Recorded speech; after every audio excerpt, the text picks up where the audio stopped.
Yo guys, what is going on? Matt Kelly here, and this is a video that I don't think anyone saw coming. I am about to undertake another fiberglass boat restoration project. I know some of you are going to be really happy, some of you may not be, but let's get into it. The boat's being delivered by Aaron any second now, so we're gonna go check it out. Let's do it!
Now, as I started to sand through the boat, I realised that this grey paint is very, very thick. It's almost like it's some kind of really thick, gritty, non-skid surface, likely for not slipping, which makes sense.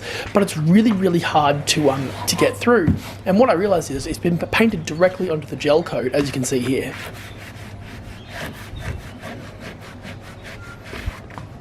All right, so we're probably 2 hours in, 2.5 hours in.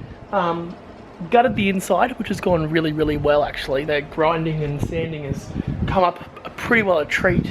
We've gone through and stripped off some random stuff, and then obviously ripping off the gunnel rubber. Ripping off the gunnel rubber is the easy part. It's removing all of the glue, Sikaflex, prehistoric adhesive underneath it. That's the hard part. I've learnt my lesson from the past, and I'm using big heavy gloves. In the past I always had bits of metal in my hands and stuff after doing one of these projects, so trying to keep it safe and easy, but it's going well. Let's keep going.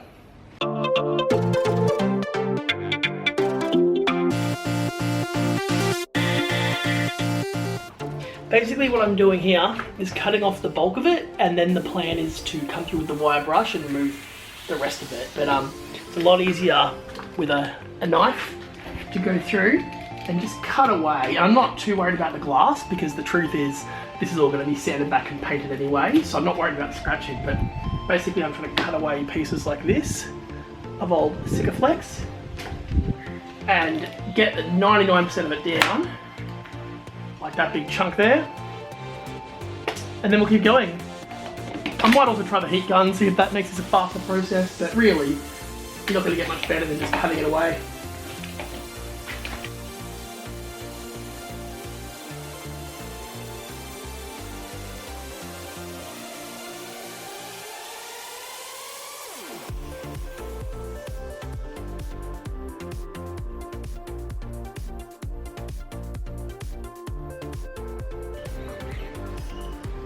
So as the archaeology project continues, what I'm finding is that this boat has been repainted at least 4 times. So you can see there's yellow, red, blue, and then grey.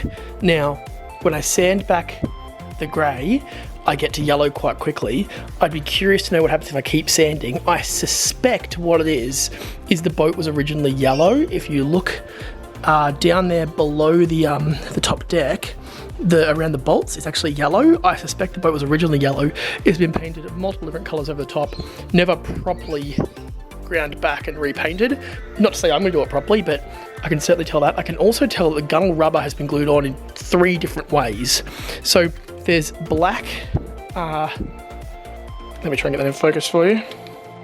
So there's a black adhesive along the top, which is almost like a rubber tape.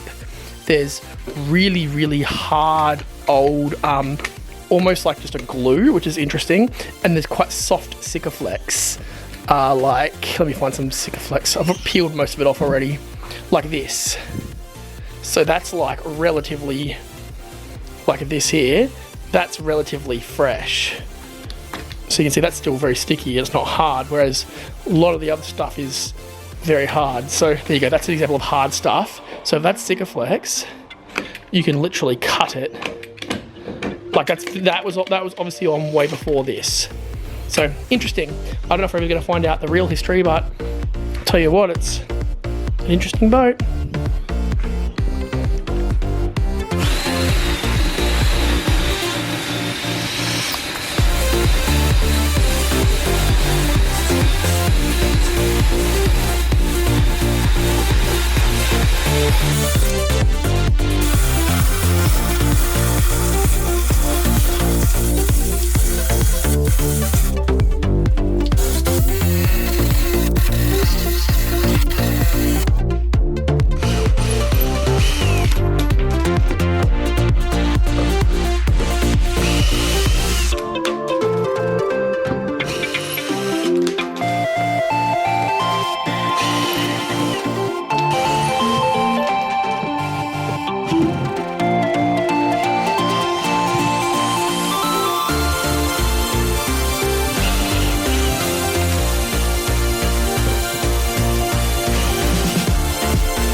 Okay, well that is today done and dusted. I'm reasonably happy with the progress. We've basically stripped as much as I need to strip off it for now. We've still got these cleats on the transom. We've still got some wiring, which I have not worked out what that is yet. That's going to be ripped off. There's a bit of conduit running underneath the engine well, but all in all, it's there. It's been water blasted, so I've got rid of a lot of the gunk off it, which is always the case with an old boat, and it's getting close to being ready for me to work out how to get this old paint off. Sanding is going to take a really long time, so I'm thinking maybe there might be some kind of stripper we can use that will take the surface off without cutting into the fiberglass itself. So I'm going to try and learn about that. Some of you guys might even know about that. If you do, please let me know, because when you see this, I won't have done that yet, so that'd be really good. Apart from that, I'm freaking stoked. Thank you so much for watching. This is Matt Kelly. Don't forget to hit like, give us a little comment, and always remember to subscribe. There's a new boat. Thanks so much, guys. I'll talk to you soon. Cheers. Hey guys, fast forward about 24 hours later, and I've just come out. It's a weeknight, so I've just gotten home quite late, and I've just come out to basically look at the boat, do a bit of planning, and a few interesting developments that are not great, but kind of exciting. So, first thing, there's definitely some rot in the transom. With old boats like this, you've almost got to assume there is gonna be, but I was sort of a bit optimistic. But yesterday, after we did a whole bunch of cleaning and removed a whole bunch of sort of just old crumbling off paint in the back of the engine well there on the inside of the transom, and definitely found traces of some moisture in there. And so as I've come around tonight and basically come to take a look at it, and I'm going to try and show you guys this. So this is the only bung that is accessible from the inside of the boat. There's a center bung that's underneath the actual floor, but reaching in here, you can actually reach, like, I can feel to that side. So that way, there's water and there's plywood, and it's quite solid that way. This way though, I can actually like break up. So pointing back sort of towards the outside of the boat, I can feel plywood actually breaking under my fingers, and up, it's definitely breaking away as well. So if I force it, it breaks, which means, and it's wet. So you can see on my finger there, it's literally had some stuff come off. So there's that. The other thing that I've found, which is also interesting, is some delamination here of the fiberglass, which has resulted in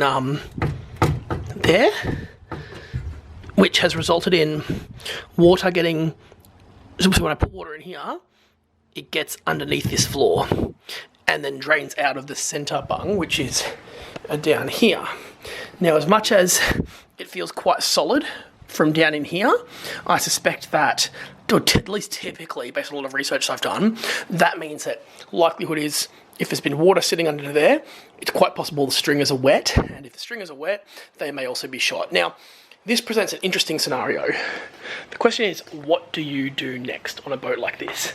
Do you turn around and say, well, actually, it's probably not worth it, at least from an hour's perspective? Or do you go, well, this is going to be a cool learning experience. I've never done a transom, I've never done stringers. So in my last 2 restorations I've done, I actually had someone come and look at them, do the inspection that I've basically just done, plus a bit more, and they've, in both cases, said, no, you're fine. In this case, I know there's work to be done. So the question is, what do you do? My gut feel is that it's time to learn. This is going to be a cool project. It's going to be one where I'm going to cut out the entire floor at this stage, do full new stringers, do full new transom. I will probably use plywood and not do the Thermalite thing that so many others do, but that's something that I'm weighing up right now. So as much as it's a shame, and it would have been nice to have a fully solid boat, it's the case with old boats, right? Especially ones like this where, you know, the guy I bought it off didn't have it that long, and it was a project that he was going to do, and I don't blame him. A lot of people have boats sit around, and it's very, very hard to make the time to do the work. In this case, I want to make the time to learn how to do this. I think it'll be a really cool learning experience. So guys, bear with me. This is going to be a very interesting set of projects. I'm probably going to do regular shorter updates I've done in my past restorations, so don't forget to hit subscribe so you're notified whenever I have a new video. My intention is to do quite a lot and crank it out, and we'll see how we go. Thanks so much for watching. This has been Matt Kelly, and I'll talk to you guys real soon. Cheers.